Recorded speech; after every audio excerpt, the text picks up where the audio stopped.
Hi, my name is Keith Nitka, and I'm the Battleship Operations Manager here on board Battleship Wisconsin. I want to thank you for joining me today on this Whiskey Wednesday virtual adventure. Today's virtual adventure is the Halloween edition.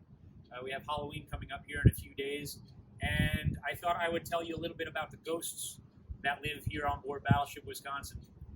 Live is a funny word for that, but the ghosts that haunt Battleship Wisconsin, and also tell you my personal ghost story while here on board Battleship Wisconsin. So Battleship Wisconsin is considered a lucky ship. She's lucky in regards to the fact that through 3 wars, she never lost any of her own crew members. There were no sailors on board Battleship Wisconsin that ever died due to wounds sustained during combat actions here on board Battleship Wisconsin. Now, it's not to say that we haven't had dead on board the ship. World War II, for instance, they rescued a downed pilot. He ended up passing away a few days later, buried at sea. Off the fantail, they did a burial at sea ceremony for this naval aviator. So there have been members of the armed forces that have died on board Battleship Wisconsin. And we in operations have been given reports by guests on board the ship that they happened to see something that seemed a little odd, or just that was really nice that you had this presentation going on, when we knew full well that what they probably encountered was an apparition or a spirit of some kind. I had a nice couple tell me one day that they thought it was really neat that we had sailors on board down cleaning in the mess decks. They were sweeping and swabbing the decks in their uniforms, and it was really nice to watch them work. We didn't have any sailors on board the ship that day. They were also apparently in their dungarees, which was the uniform of the working day before this modern time period where they're now wearing the green and brown camouflage. So those obviously were apparitions of some kind.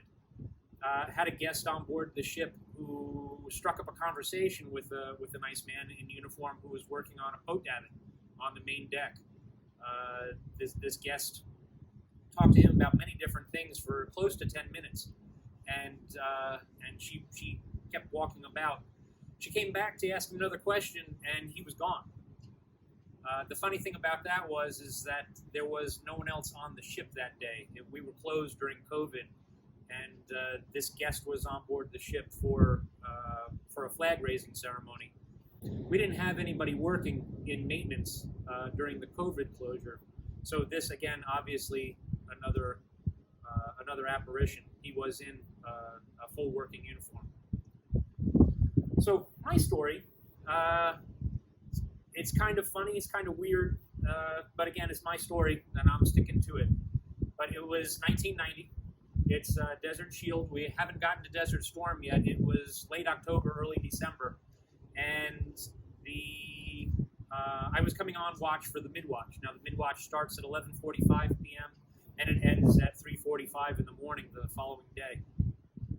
So I was coming on watch for the midwatch. One of the things that I had to do as quartermaster of the watch supervisor was to check on the condition of the binoculars that the lookouts were using. The after lookout is located around this corner here in the evening, and so I had to come from the pilot house down here to check on him, check on his binoculars. So I go, I look, everything's good. He signs the logbook, I sign the logbook, and I start making my way back to the pilot house from where we are here. So if you don't recognize this space, this is the after missile decks. These are armored box launchers here. This is a fan room. And around that corner is the after lookout station in the evening. Pilot house is that way, from where y'all looking on the camera. And the fantail back there. So I come down here, I check, I'm leaving. As I'm making my way back through this little corridor here, you get that feeling you're being watched? Well, I got that feeling I was being watched. I figured maybe it was the after lookout. Now, I was one of 1,600 sailors on board the ship. I certainly don't know everybody's name, and not everybody knows my name. So I figured maybe it's him. He doesn't know what to say, so he's just kind of standing there thinking about it. So I stop, and I turn around, and I look. And when I look, now remember, it's pitch black. There's no moon, no stars, anything out. And when I look, there is a billowy, kind of like smoke, pure white, pure as the driven snow sort of white, floating behind me now. So I'm facing aft, and there it is. I turn around because it's obviously not something or someone that's needing to talk to me. And when I do so, this apparition is now standing right here where I am, or floating right here where I am. So I turn back around again, and when I turn back around again, there it is behind me. At this point in time, I really don't know what else to do, so I make my way in between the two armored box launchers. I run up to the pilot house, and when I get to the pilot house at that same time, the Marine rover is checking in from his security rounds. Now, doing the job that I had up on the bridge, I got to know some of the Marines that did this roving watch, and it was Lance Corporal Rickman who was checking in at that time, and he says to me, "What's wrong with you? Why are you panting?" And I said to him that story that I just told you all about the ghost and the apparition, and he said, "Man, I can't believe you went back there. There's ghosts back there. We don't ever go back there."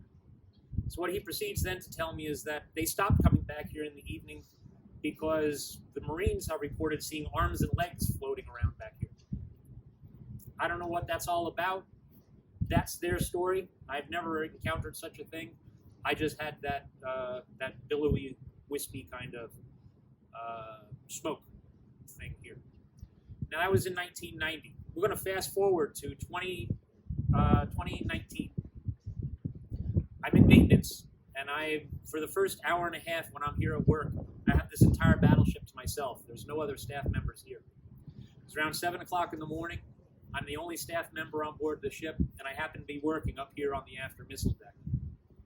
I was crouched down over at the fire station and working on a hose, and I got that feeling that I'm being watched. I didn't stop what I was doing at this time. I didn't turn around and I didn't look. I didn't need to. I figured it was the same apparition, the same spirit. I said, "Hello, I hope you remember me. I remember you." And at that point in time, the feeling kind of went away. I just went about my business. Like I said, weird sort of thing. It's my story, and that's what I'm sticking to. But those are the ghosts and the apparitions here on board Battleship Wisconsin. So I want to finish today with thank you, of course, for joining me. I also want to give a shout out to that couple that came and visited me from South Carolina.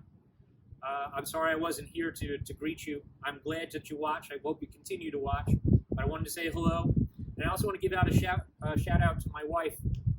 She is a Halloween baby. She was born on Halloween. So her birthday is coming up. And I just wanted to say happy birthday. So thank you for joining me today on this Whiskey Wednesday virtual adventure. Happy Halloween. And I hope you guys can come out and visit the ship, take a look around, see the different things. You can talk to staff members about the different things, about the crew, and even maybe the ghosts that are here on board the ship. Thank you. Have a great day.